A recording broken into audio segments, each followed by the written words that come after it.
Magandang araw, Malacanang Press Corps.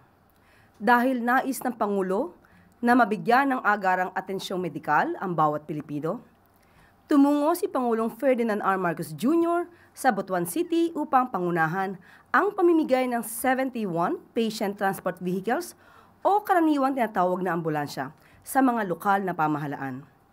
Alinsunod ito sa adhikain ni Pangulong Marcos Jr.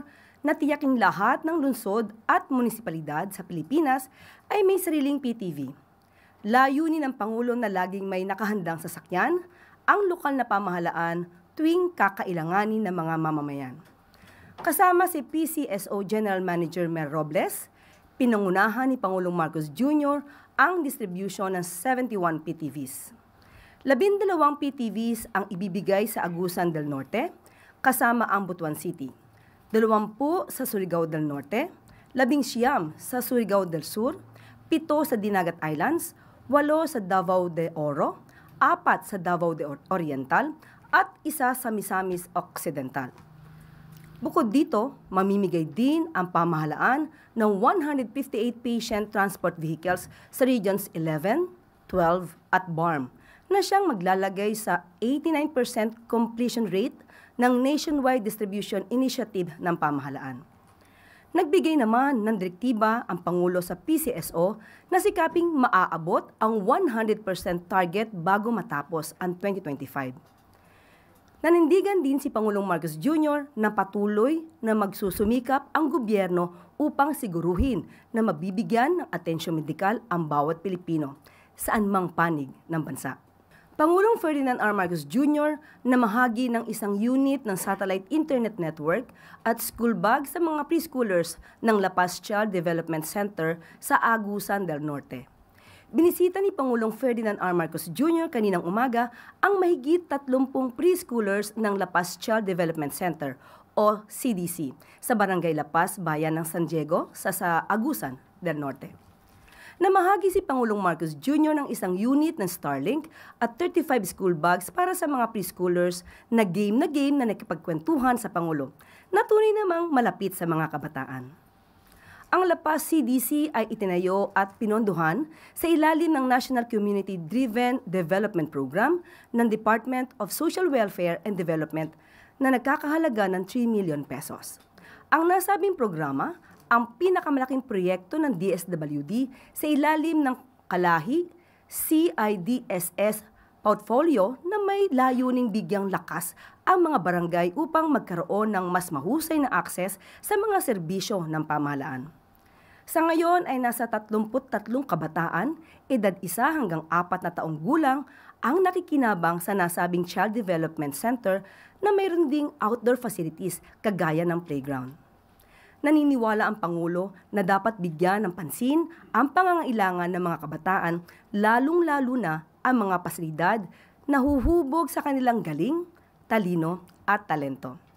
Dahil sa ilalim ng Bagong Pilipinas na isinusulong ng administrasyon ni Pangulong Marcos Jr., ang kabataang Pilipino ay hindi lamang pag-asa ng bayan, kundi ang siyang magiging susi tungo sa pag-unlad ng bansa.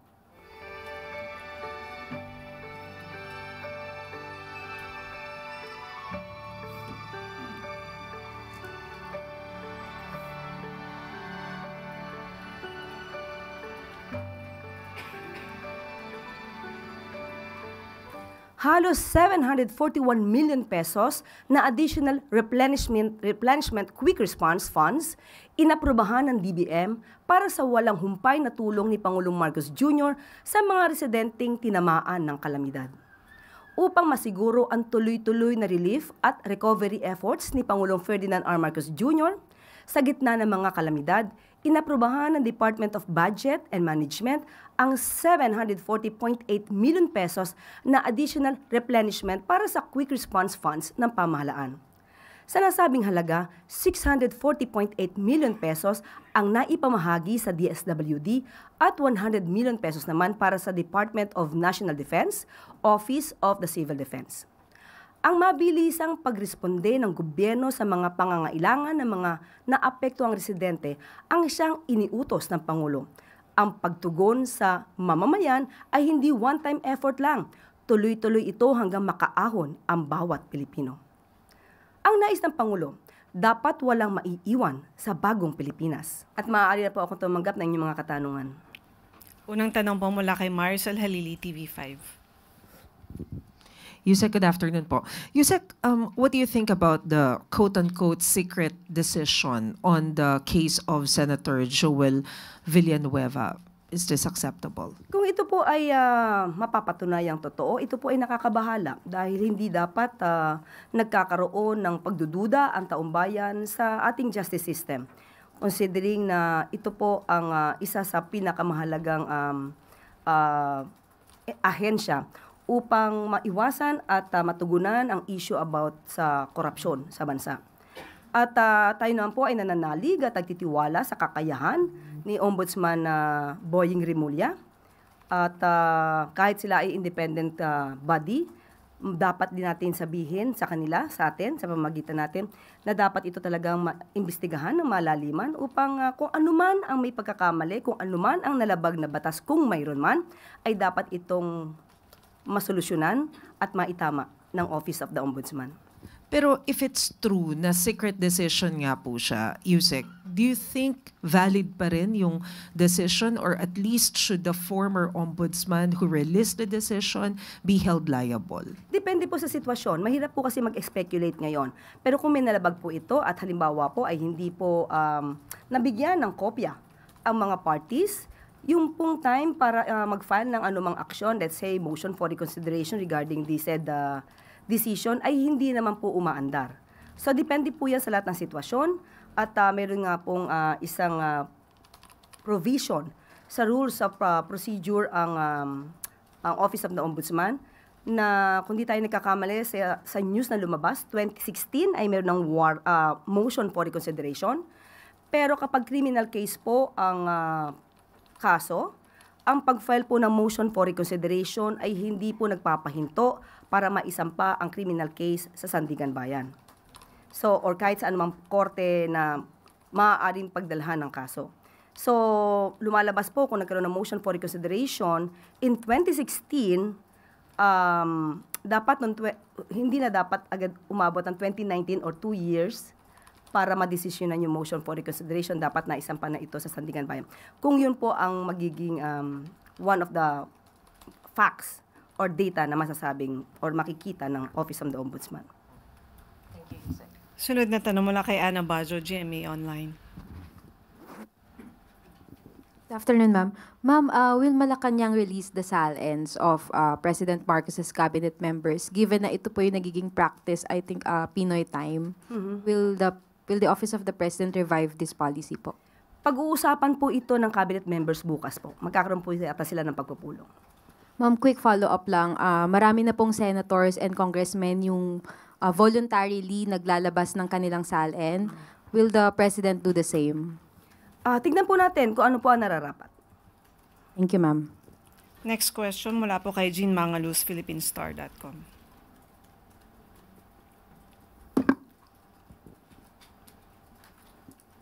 Good afternoon. So the official explanation so far for the fire in the DPWH was that it's a short circuit. So is the President satisfied with this explanation? How do we ensure that any possible evidence is protected from tampering, not just for the flood control issue, but for other possible corruption cases in infrastructure? Unang-una po tungkol sa pagkakasunog ng parte ng DPWH building, sinabi naman po ni Secretary Vince na patuloy pa rin po ang pag-iimbestiga kung ano talaga ang nangyari dito.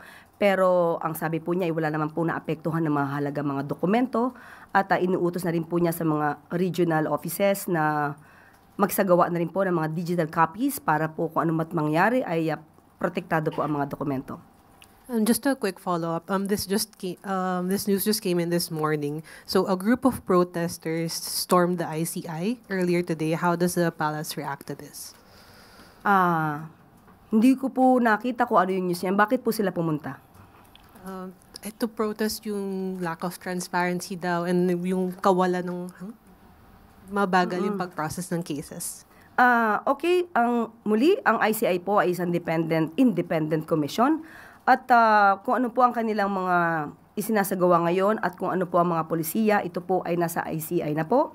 At Siguro po ang nararapat po sa ating mga kababayan, tinutugunan po ng gobyerno ang pag-iimbestiga dito. Tinutugunan din po ng ICI sa nakikita po natin na ito'y tinutugunan. Marami po kasing mga kaso.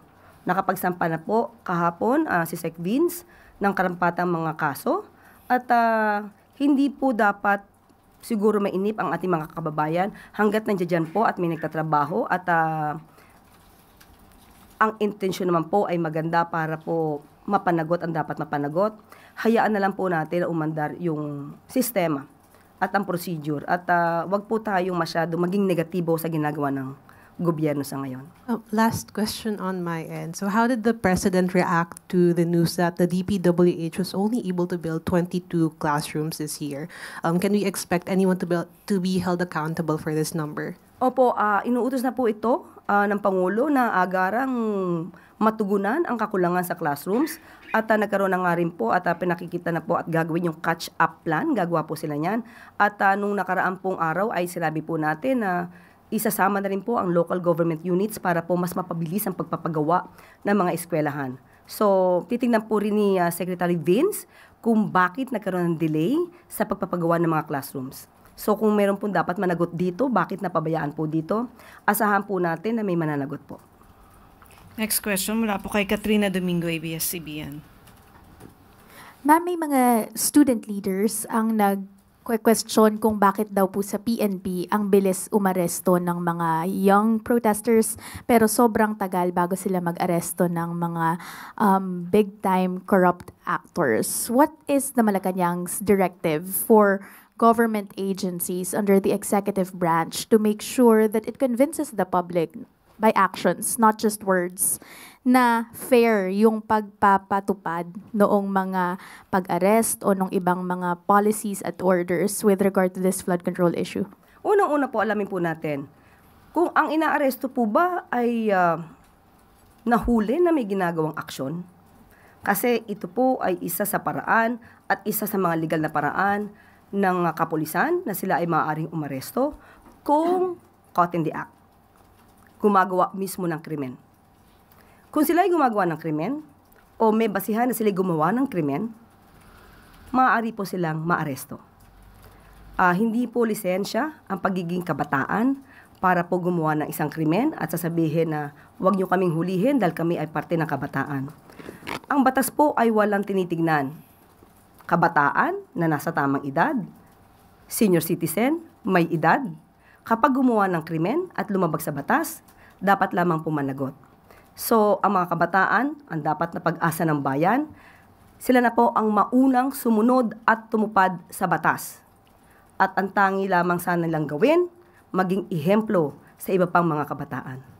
Ma'am, just a follow-up question, still related to the public seemingly hindi sila satisfied doon sa ginagawang investigation. Senator Alan Peter Cayetano suggested na dapat daw po sa ICI panel magdagdag ng member of the opposition to make sure na there are enough checks and balances within that independent panel. What does the palace, how does the palace respond to this suggestion? Depende na po yan sa ICI. Hindi naman po ang Pangulo ang magdagdag ng miyembro. Kung ano po sa tingin nila ng ICI, kung anong kailangan nila, sila na po ang gumawa ng kanilang polisiya. Ma'am, so it won't need another appointment from the president because it was, while the ICI is independent, it was the palace that created the body as well as appointed the officials sitting on it. May executive director na po kasi na nai-assign sa ICI, kaya sila na po ang dapat gumawa dito. Next question mula kay Bettina Unite, Manila Bulletin.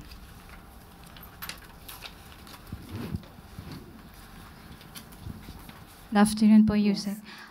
Will the President certify as urgent po yung Classroom Building Acceleration Program, although it has been identified as one of the priority bills of the administration po? Senator Bam Aquino called on the President to certify it as urgent considering po that only 22 classrooms were built so far. Opo, alam po natin na ang classroom shortage ay isa po talaga sa gustong tugunan ng ating Pangulo. At kung ano man po yung bill, sana po mabigyan po agad ng kopya dahil hindi pa po ito naaaral. Kapag ka po nabigyan na po ng kopya ng bill, tignan po natin kung dapat na pong umaksyon ng Pangulo. Next question mula kay Ivy Reyes, Bilyonaryo. Hi, Yusek. Can we have Malacanang's take on Makabayan's statement that while the Marcos Jr. administration says that there's no pork barrel or any kind of insertions in the 2026 budget, there are still institutionalized pork in the form of allocable funds na ayon po sa DPWH, ceiling for infrastructure projects per district? Siguro maaari niyo po muna silang tanungin, nasaan yun? Ituro nila para makasagot tayo ng tama dahil kung sila ay magsasabi lang na mayroong mga allocable funds para sa mga lawmakers' pet projects, siguro dapat ibigay nila sa atin ang listahan, ituro nila, at kung sino mga lawmaker ito. Follow-up lang po sa question ni Ate Kat. A UPD-USC chairperson Wax Buenaflor was subpoenaed by the police for organizing a protest in UP Diliman. Nagwa-warrant po ba yung pag-organize ng mga protests? Nagwa-warrant po ba yung gantong pag-organize ng protests for them to be issued a subpoena? Unang-una, ang pagbibigay po ng subpoena, hindi naman po ibig sabihin na yung taong pinapatawag ay may kasalanan. Maaari makapagbigay lang sila ng mga impormasyon na makakatulong upang makita, ma-pinpoint at masama sa kaso yung dapat na masama. So, kapag po kayo ay inisyo ng subpoena, it doesn't mean that you will be included as one of the respondents in the case. So, you might be just called upon to give some information that could help the investigation of the investigating body. Next question, mula po kay Ann Soberano, Bombo Radio. Good afternoon, Yusek. Pa-expound lang po sa statement ni Secretary Teodoro. He said the Philippines is at the spearhead of current threats to the international order, citing China's latest illegal action sa West Philippine Sea.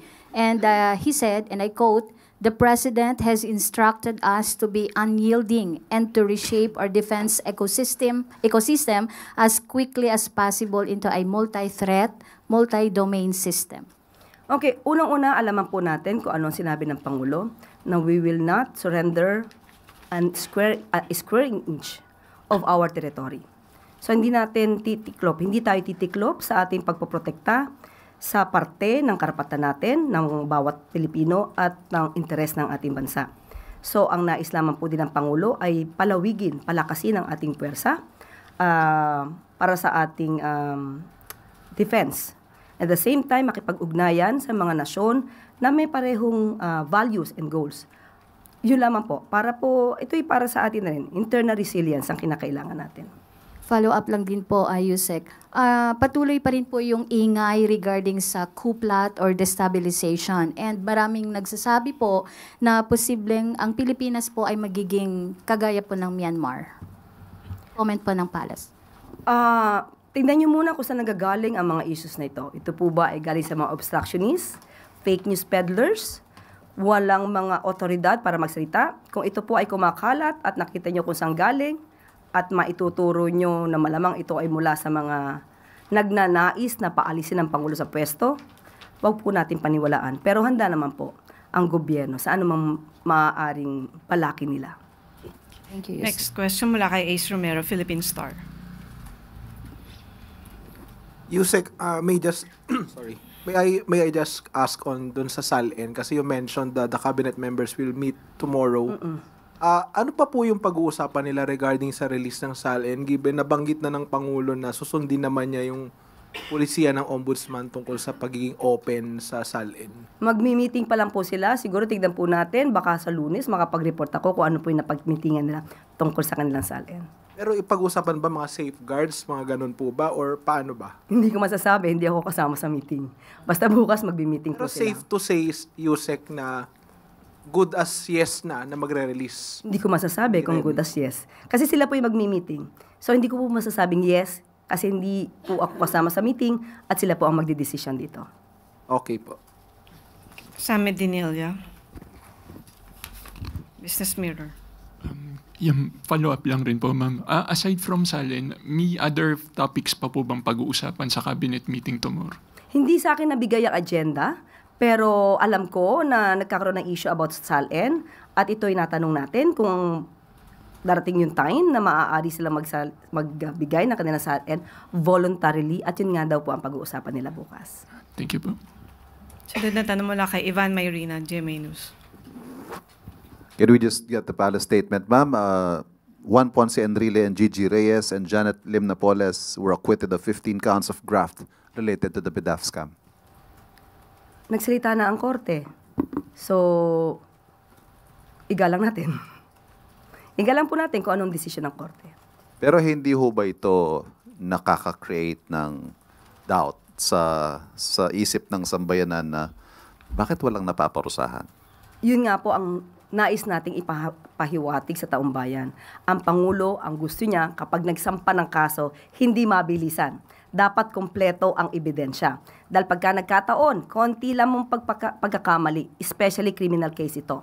Any doubt, at kapag hindi po naakusahan o nagkaroon ng judgment beyond reasonable doubt, talaga pong magkakaroon ng acquittal. Sige. How do you convince the public that the palace is not actually just giving a slap on the wrist or parang a light reaction to this, given that Juan Ponce Enrile is a sitting official in the Marcos administration? Paano po tayo makakapagbigay ng anumang impluwensya sa korte? Korte po yan. May separation of powers at kailangan po natin igalang kasi pag hindi po natin ginalang ang mga desisyon ng korte, magiging chaotic country po tayo. So mahirap po yun. Dapat natin pagtiwalaan ang ating justice system. Okay, wala nang tanong. Yusek Claire. Salamat.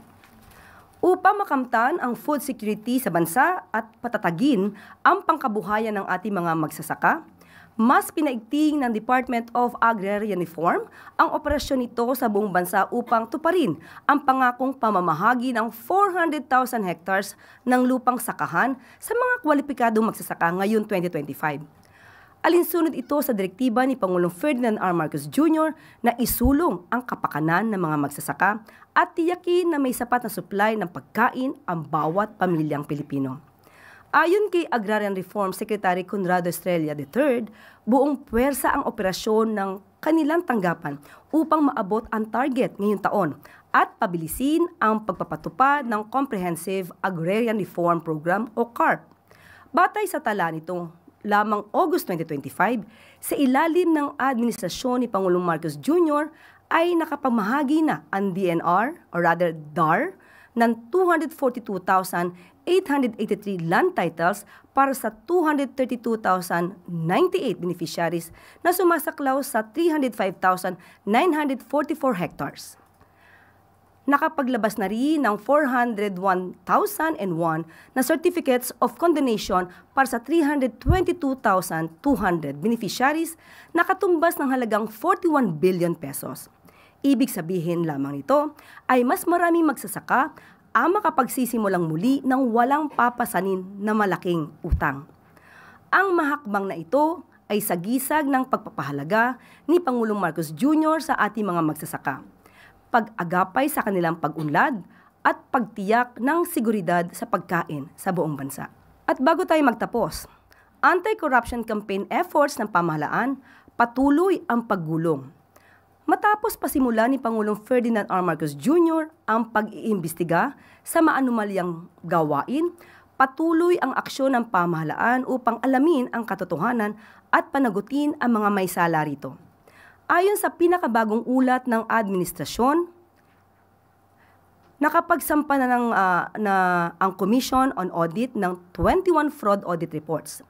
Ang DPWH naman ay nakapag-file na ng 13 complaints at may nadiskubring 421 ghost flood control projects na sasampahan din ng kaukulang kaso. Nakapaghain na ang BIR ng 4 tax evasion cases. Samantala, ang ICI naman ay nakapagsampa na ng 1 kaso at maghahain ng 15 kaso sa mga susunod na linggo. Bukod dito ay nakapag-freeze na rin ang AMLAC ng aabot sa 5.2 billion pesos na halaga ng mga ari-arian, kabilang ang mga bank accounts, insurance policies, motor vehicles, real estate properties at e-wallets ng mga individual na dawit sa mga tiwaling gawain. At nagpalabas na rin ang Immigration Lookout Bulletin Orders para sa mga 92 personalities at persons of interest. Tinitiyak ni Pangulong Marcos Jr. na hindi rito matatapos ang pagkilos ng pamahalaan upang panagot ang lahat ng may sala. Tuloy-tuloy ang aksyon kontra korupsyon. Ang mga hakbang na ito ay tungo sa mas masigasig na pagprotekta ng administrasyon sa kapakanan ng bawat mamamayan at pagbabantay sa kaban ng bayan. At dito na po rin tatapos ang ating press briefing. Magandang araw para sa bagong Pilipinas.